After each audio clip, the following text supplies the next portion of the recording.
Di sebuah desa pesisir yang tenang, jauh sebelum kapal-kapal besar mengenal mesin, berdirilah sebuah kampung nelayan kecil di Sumatera Barat. Hiduplah seorang janda tua yang tabah. Rumahnya reyot, berdinding kayu yang telah rapuh dimakan waktu. Namun dari rumah itulah, suara kasih sayang dan doa-doa tak pernah berhenti mengalun. Ia memiliki seorang anak lelaki bernama Malin Kundang. Anak semata wayang, harapan satu-satunya. Sejak kecil, Malin tumbuh dalam pelukan perjuangan. Ayahnya telah lama tiada, dan sang ibulah yang menggantikan segalanya. Menjadi ibu, ayah, guru, sekaligus sahabat. Setiap pagi, Malin bangun lebih awal dari ayam jantan. Ia memanggul keranjang berisi ikan kering, meniti jalan tanah becek menuju pasar kecil di ujung desa. Di sore hari, ia ikut para nelayan menarik jala dan membersihkan perahu. Malin tidak pernah mengeluh.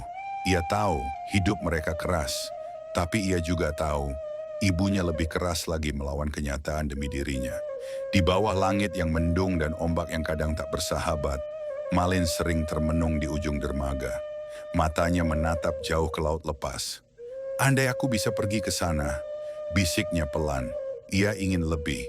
Ia ingin merubah takdir.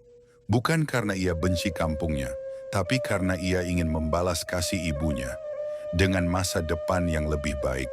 Sang ibu menyadari gelisah itu. Tapi di matanya, Malin masih anak kecil yang dulu digendongnya saat sakit demam. Ia tahu, suatu saat Malin pasti akan pergi, namun ia belum siap kehilangan. Suatu malam di bawah cahaya pelita, Malin menyampaikan niatnya. Bu, izinkan aku merantau. Aku ingin mencoba nasib di negeri seberang. Sang ibu terdiam, lama, lalu menunduk, menahan air mata.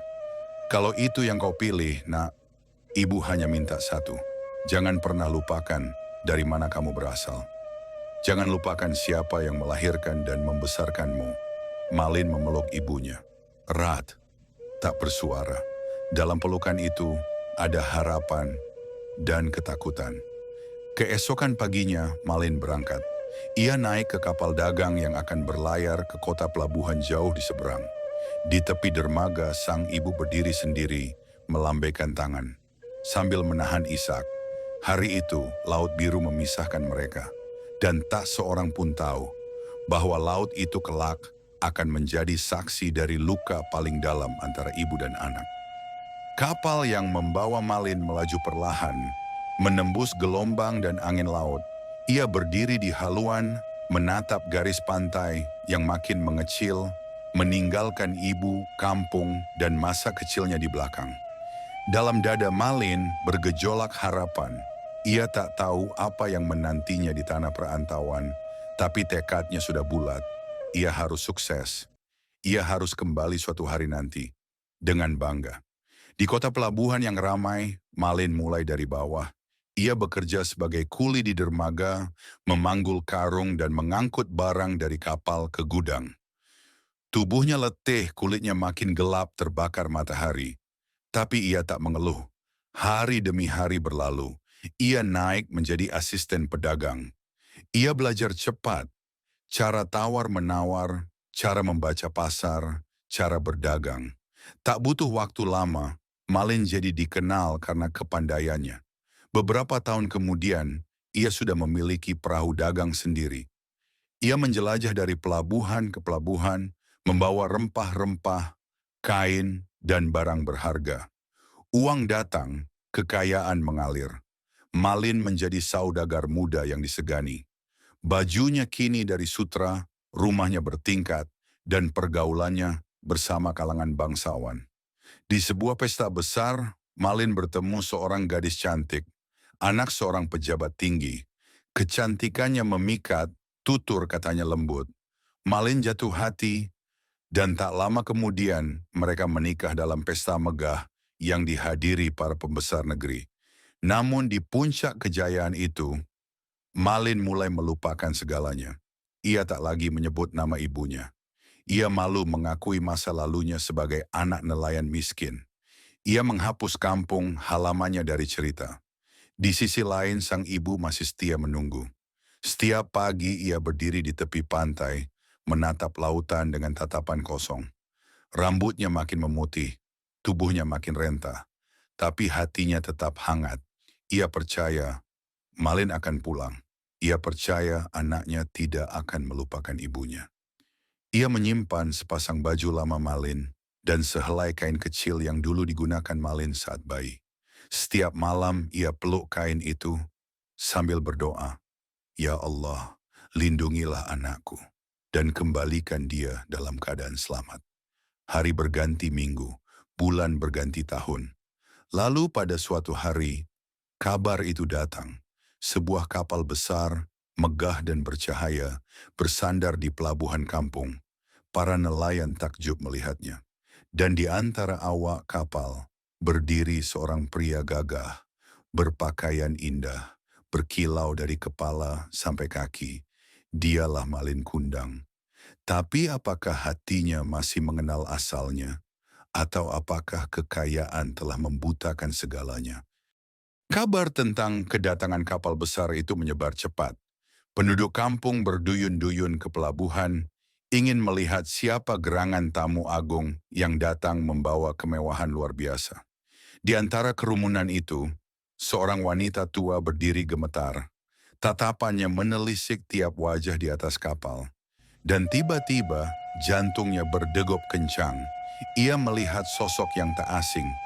Pria muda berpakaian bangsawan berdiri gagah di dek kapal, didampingi wanita cantik bermahkota dan beberapa pengawal.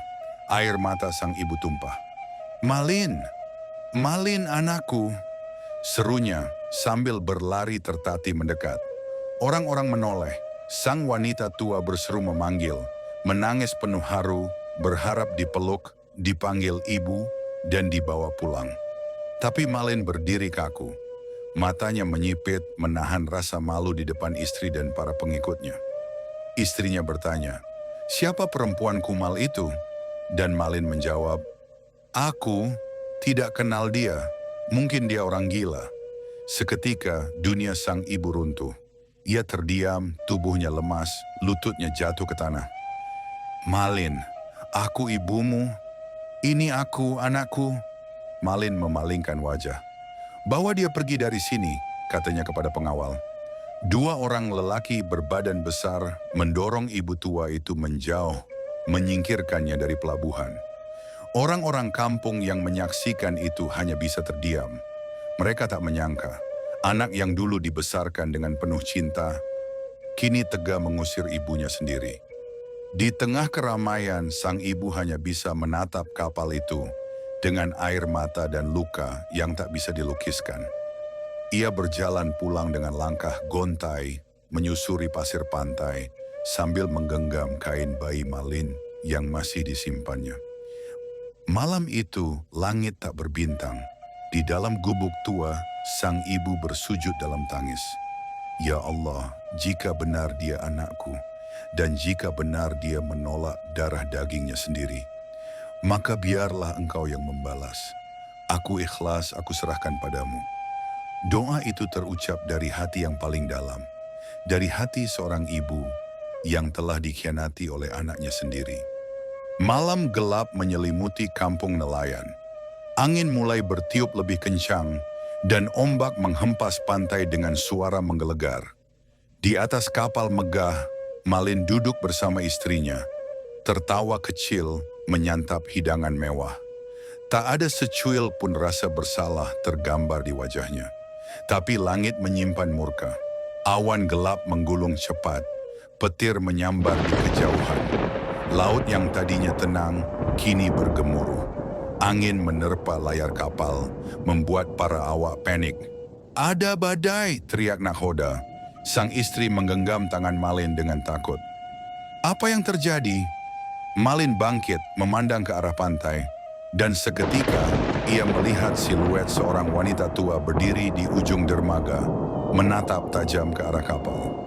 Wajah itu ia kenal. Wajah itu adalah yang menimang dan menyusui dirinya. Tapi sudah terlambat. Langit meledak oleh kilat dan petir. Ombak setinggi pohon kelapa menerjang kapal Malin. Tiang layar patah, tali putus, air masuk dari segala arah. Para penumpang menjerit. Malin berusaha menolong istrinya, tapi tubuhnya terpental oleh ombak besar. Di tengah kekacauan itu, suara sang ibu bergema. "Kalau benar kau anakku, mengapa kau menolak aku? Kalau kau bukan anakku, mengapa wajahmu begitu mirip dengan anak yang dulu kubesarkan?" Suara itu menggaung di tengah badai, dan saat ombak terbesar menghantam kapal untuk terakhir kalinya, tubuh Malin membatu. Ia membeku dalam posisi bersujud. Tubuhnya kaku, matanya membelalak. Kapalnya karam. Awak kapal dan istrinya tenggelam bersama harta benda. Dan di pagi hari, setelah badai reda, di pantai kampung itu berdiri sebuah batu besar berbentuk manusia yang bersimpuh. Orang-orang percaya itu adalah Malin Kundang. Batu yang jadi saksi dari kedurhakaan seorang anak kepada ibu yang melahirkannya. Hingga kini, batu itu tetap ada. Diam, tak berkata. Tapi kisahnya terus menggetarkan jiwa setiap orang yang mendengarnya. Waktu berlalu, kampung itu kembali sunyi. Laut kembali tenang. Namun di pantai yang sama, batu Malin Kundang tetap berdiri. Bisu, dingin, tak bernyawa. Setiap tahun, orang-orang datang melihatnya. Sebagian membawa anak-anak mereka sambil berkata, "Lihatlah, nak, inilah akibat durhaka pada ibu. Sebab seorang ibu bisa memaafkan ribuan luka. Tapi jika hatinya benar-benar tersakiti, langit pun bisa ikut menangis." Dalam hidup, kita mungkin bisa kaya, kita bisa menjadi siapa saja, kita bisa dikenal dan dihormati. Tapi semua itu tak akan pernah sebanding dengan satu doa ibu yang tulus. Ketika ibu ridha, hidup jadi berkah. Ketika ibu teraniaya, langit pun bisa murka. Kisah Malin Kundang bukan sekadar legenda, ia adalah cermin. Cermin bagi siapa saja yang lupa daratan, yang lupa asal, lupa ibu, lupa tanah kelahiran. Maka selagi kita masih punya ibu, peluklah dia, tanyakan kabarnya, minta doanya. Sebab ketika ibu sudah tiada, yang tersisa hanya penyesalan dan doa yang terlambat. Malin Kundang telah mengajarkan kita satu hal, bahwa cinta seorang ibu tak pernah hilang, tapi jangan pernah diuji dengan kesombongan. Hargai selagi ada, sayangi selagi bisa, karena langit bisa mengutuk, tapi ibu bisa memaafkan. Dan pada akhirnya, hidup bukan soal seberapa jauh kita melangkah, tapi seberapa dalam kita mengingat dari mana kita berasal. Legenda Malin Kundang bukan sekadar dongeng, ini adalah cermin bagi kita semua. Hormatilah orang tuamu, sesukses apapun dirimu nanti, karena tanpa doa mereka, kita bukan siapa-siapa. Jika kalian suka cerita seperti ini, jangan lupa like, komentar, dan subscribe untuk kisah-kisah legenda Nusantara lainnya. Sampai jumpa di cerita selanjutnya.